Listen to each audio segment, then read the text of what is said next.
cafezinho mineirinho do sul de Minas, bom demais, hein?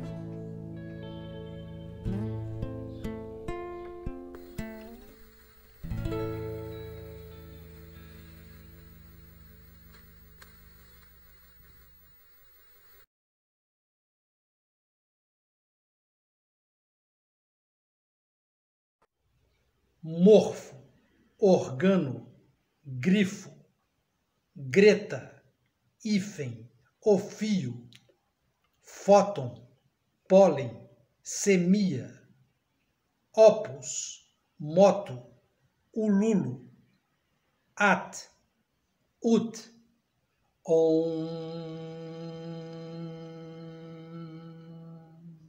arquetipofonia, naná, mamã, nheng, ecoa, a big, bang, band.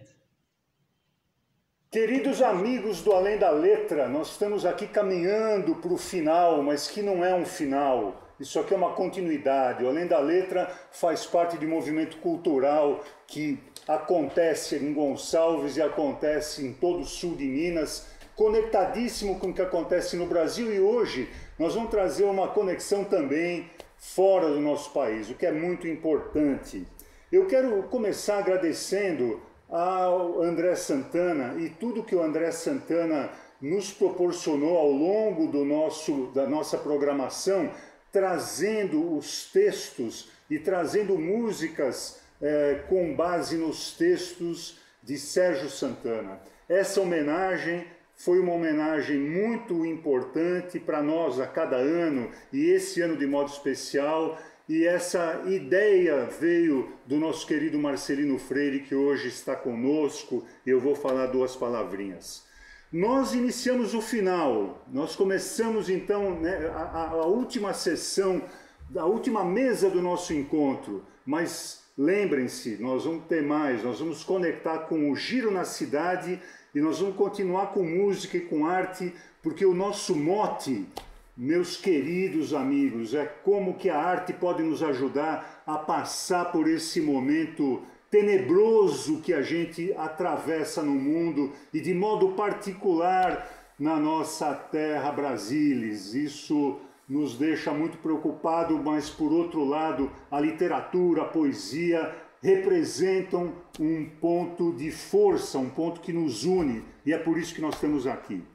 Eu quero falar muito brevemente do prazer que eu tenho de ter conosco em Gonçalves, ainda que virtualmente, Nara Vidal. Nara Vidal é uma autora brasileira que tem recebido premiações importantíssimas com a sua obra, que é uma obra marcante, mais do que tudo porque estamos em Minas. A Nara é uma querida mineira, e mineira da cidade de Guarani, que fica mais próximo a BH. O Brasil não perdeu a Nara, mas ela mora nesse momento na Inglaterra já há 2 décadas.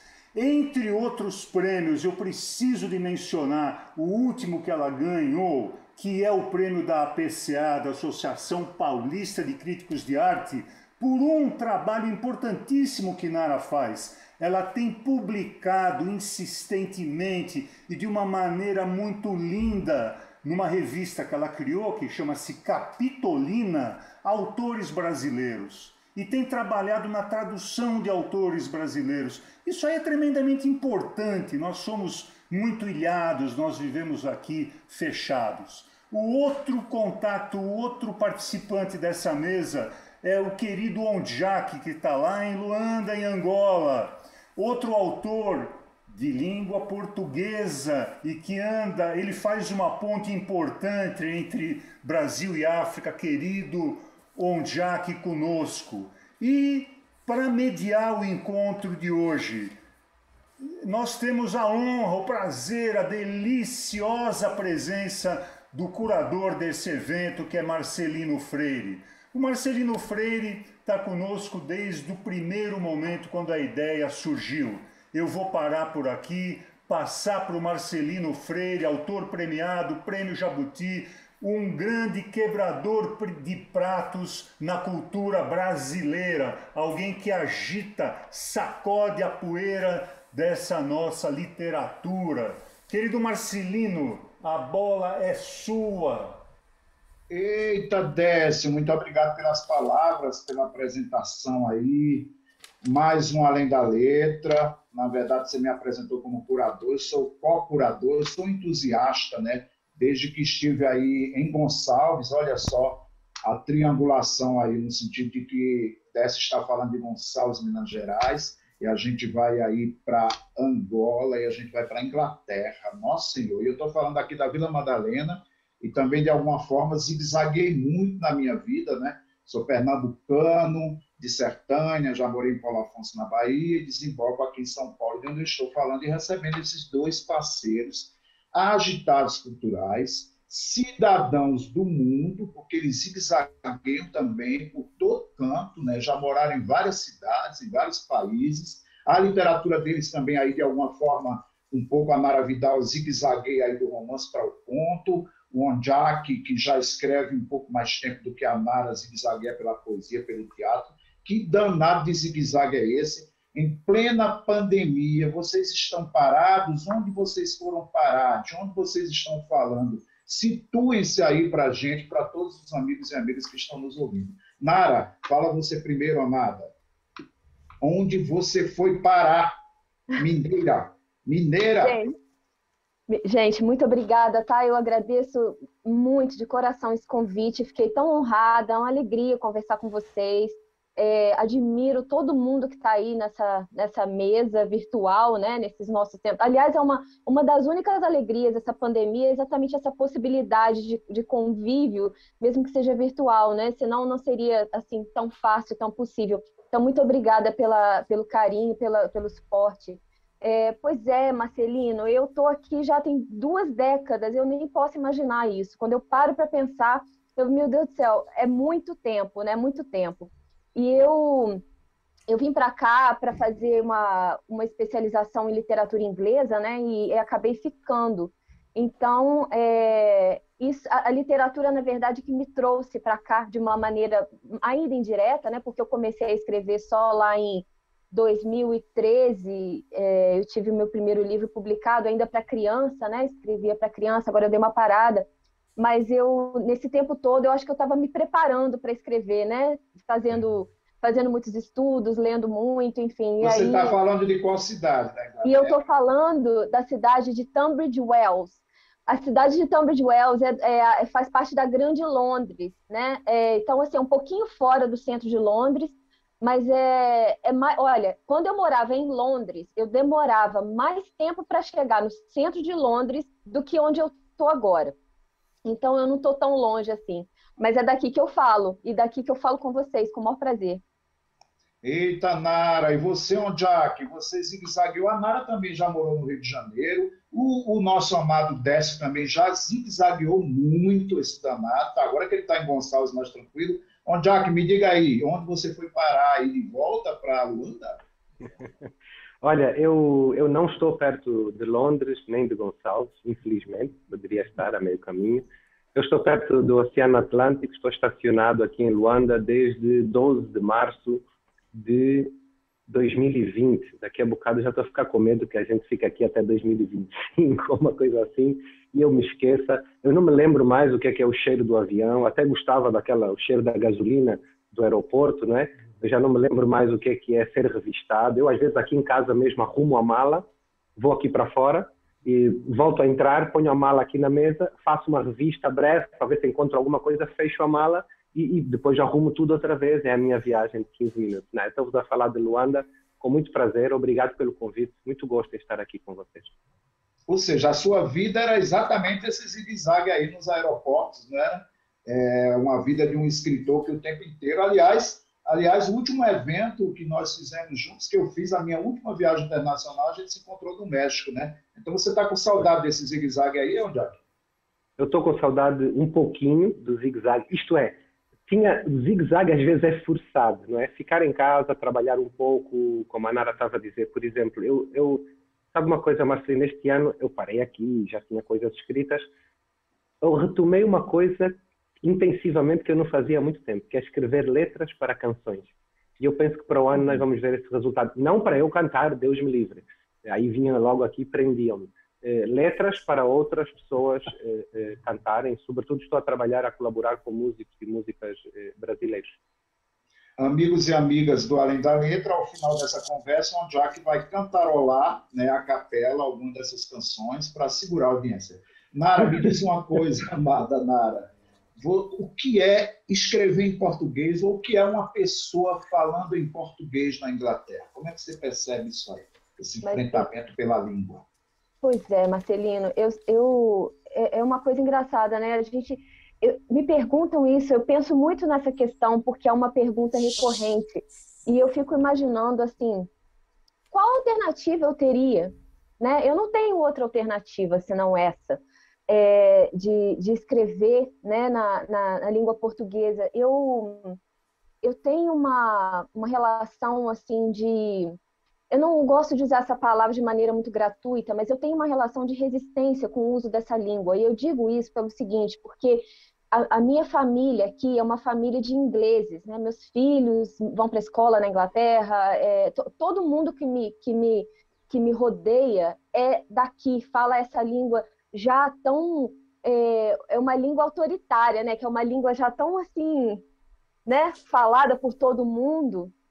E eu tenho essa resistência nesse sentido de eu faço questão de falar português em casa, eu faço questão de falar com os meus filhos em português, os dois entendem português, minha filha fala português, ela tem uma dificuldade imensa com os artigos, ela fala que ela usa raba de cavala e ela não arreda o pé disso, porque ela é menina e ela não usa rabo de cavalo de jeito nenhum. É uma loucura, mas assim, é um deleite, porque para mim é como se eu estivesse continuando viva através dessa língua.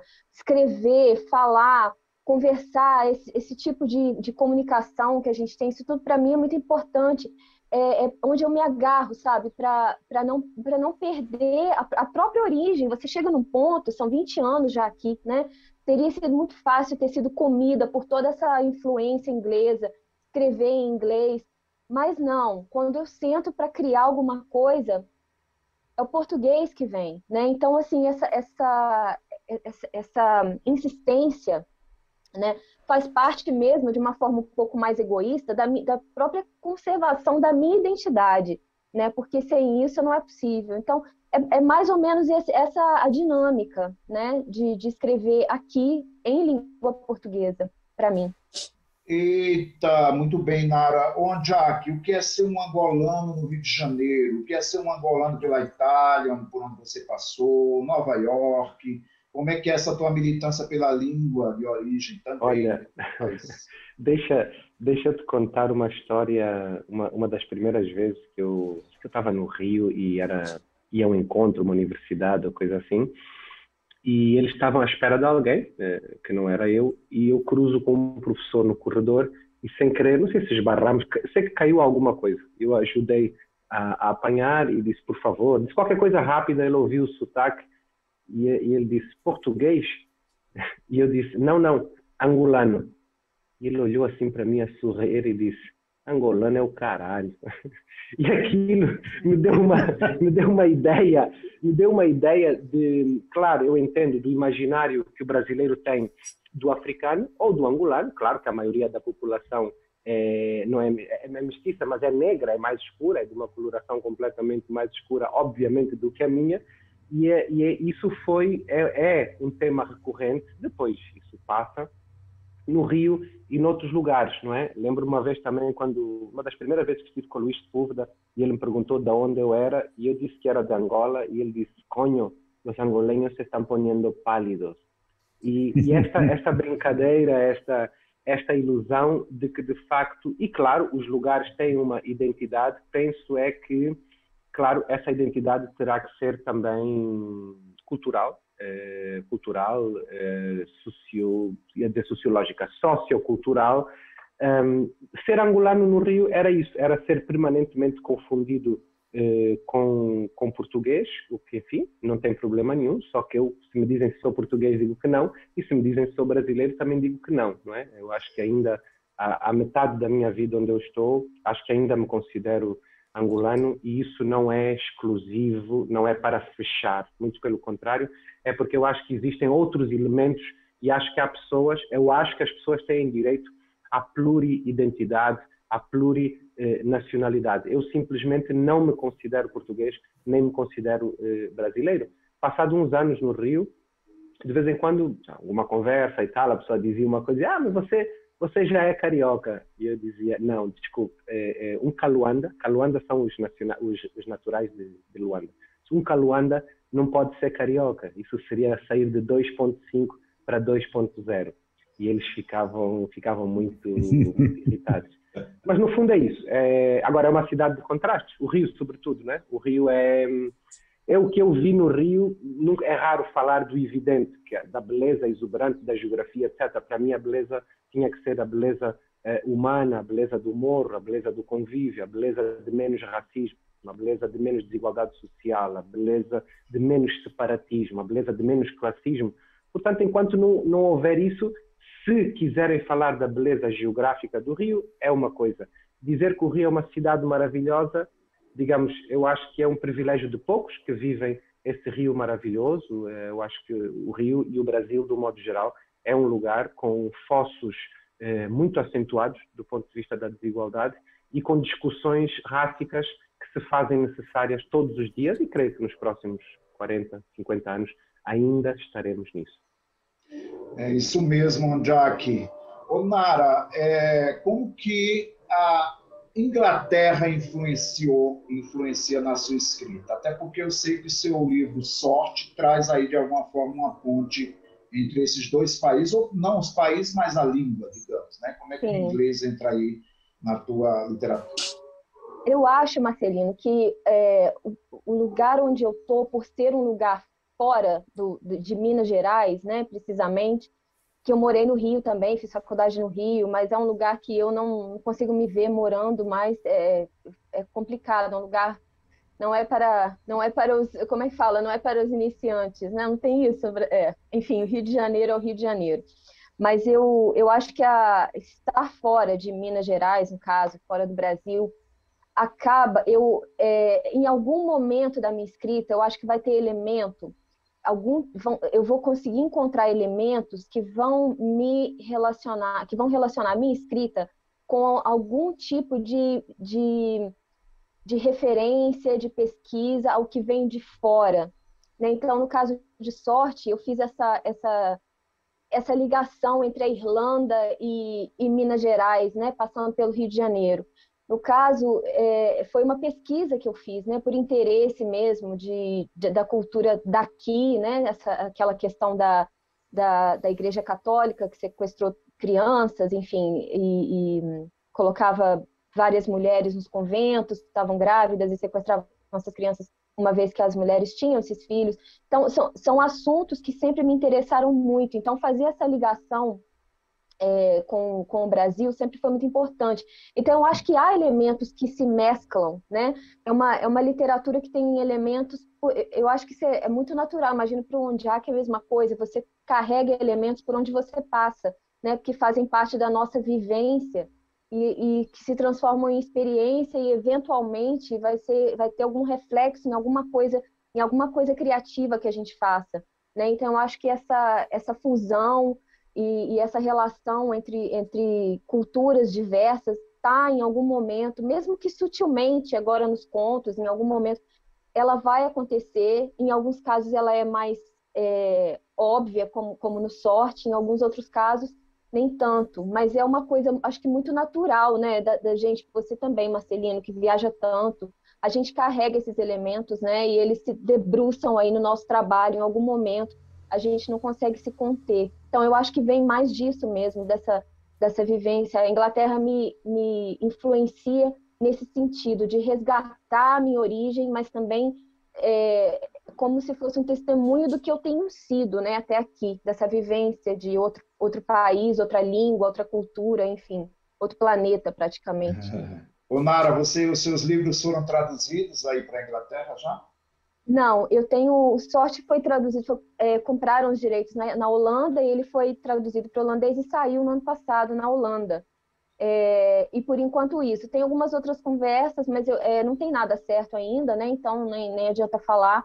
Mas para o inglês ainda não. Para o inglês ainda não tem nada traduzido. Eu acho bom que aí todos os meus amigos daqui ficam falando, ai, você saiu no jornal, então sua literatura deve ser boa. Eu fico achando que é bom eles não lerem, porque eles ficam nesse mito, sabe? Eles ficam, deve ser boa. Então, uma vez que lerem os livros, eles vão saber que não é lá grandes coisas. Então, deixa quieto.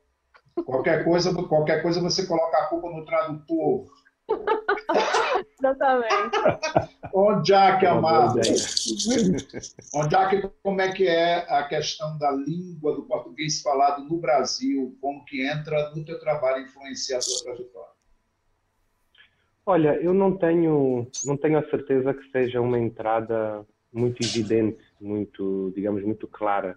Há, sim, um lado do Brasil, do imaginário brasileiro, que entra mais nos sentidos, né? E esses sentidos, claro, depois levam à produção literária. Há coisas mais óbvias, a influência da literatura do Manuel de Barros é uma coisa bastante óbvia em alguns períodos, em alguns livros meus de poesia, mas, por exemplo, ler Carolina de Jesus, ler Conceição Evaristo, ler o próprio Salgado Maranhão, claro que são autores específicos, com um recorte específico que me ajuda muito a repensar intimamente. Eu sou um estrangeiro, não tenho que pensar publicamente o Brasil, mas intimamente penso o Brasil e penso nas pequenas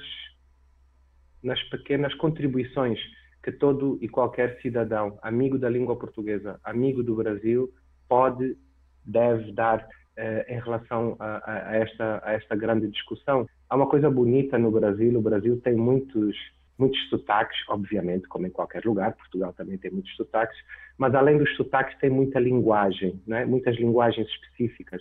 O baiano, ao falar o seu baianês, Manaus, Uruguaiana, são realidades linguísticas muito diferentes e onde as pessoas, o Nordeste, do modo geral, acariciam a língua, mas de maneiras diferentes. Uns acariciam com mais agressividade, outros acariciam com mais brevidade, outros se demoram mais na cantoria, no modo como a fonética influencia aquilo que estão a dizer. Essa influência eu acho muito bonita.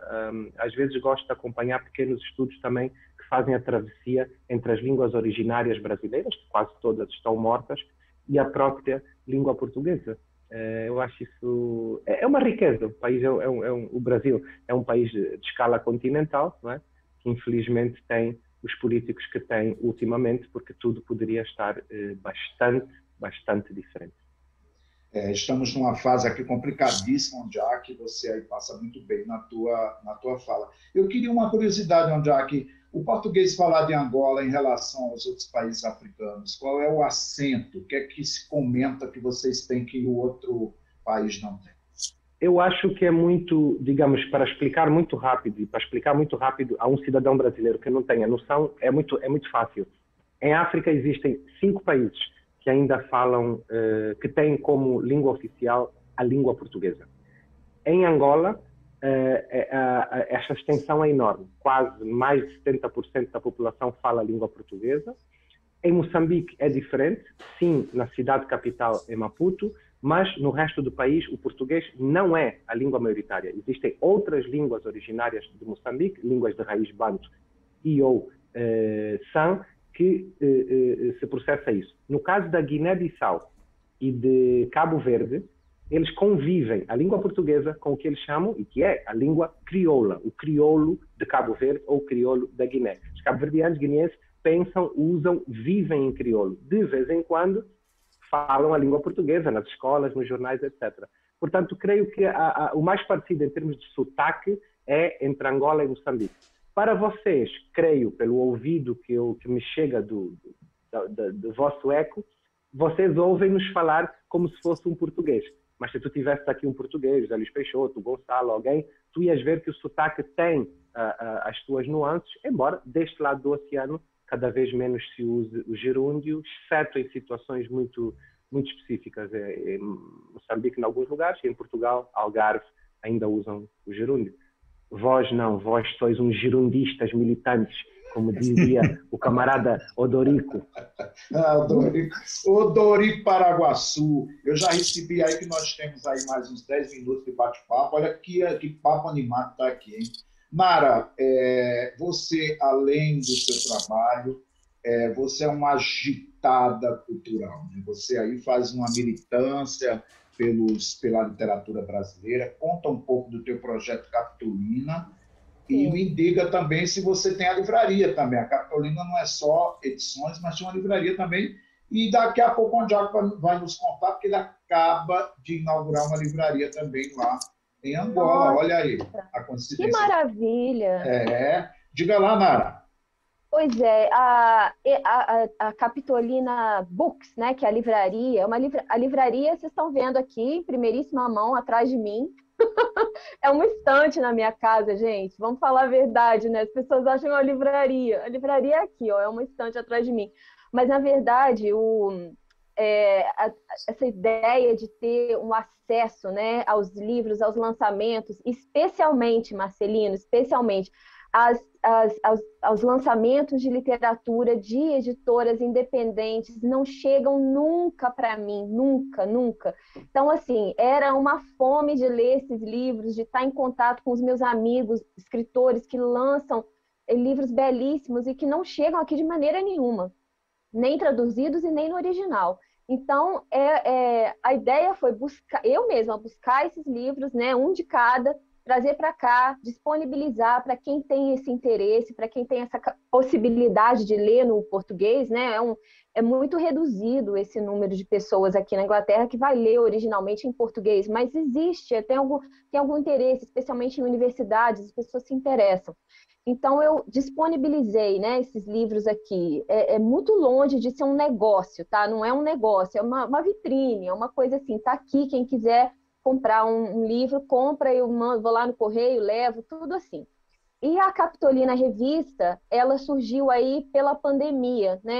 Foi um resultado dessa pandemia, porque com a livraria fechada assim, para entrega, eu não podia fazer entrega nos correios nem nada, eu resolvi dar uma agitada no site e convidar várias pessoas para colaborarem, né? Com textos, com todo tipo de texto, e com outras artes também. A Djamília Pereira de Almeida, ela contribuiu com colagens. Então, assim, é um veículo para a expressão de autores em língua portuguesa. Vocês são mais que bem-vindos, aliás, viu? Deixa aí o convite para vocês. Se quiserem colaborar, as portas estão sempre abertas.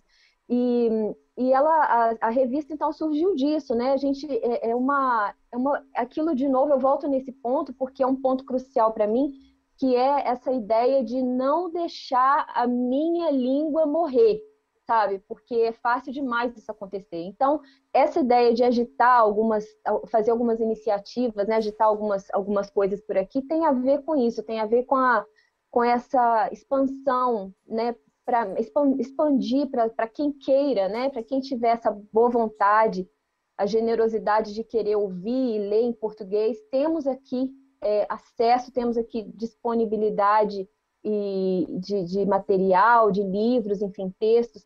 E fica aí para quem quiser, né? É um material muito rico. Então, assim, a ideia é exatamente essa, de ter aqui algo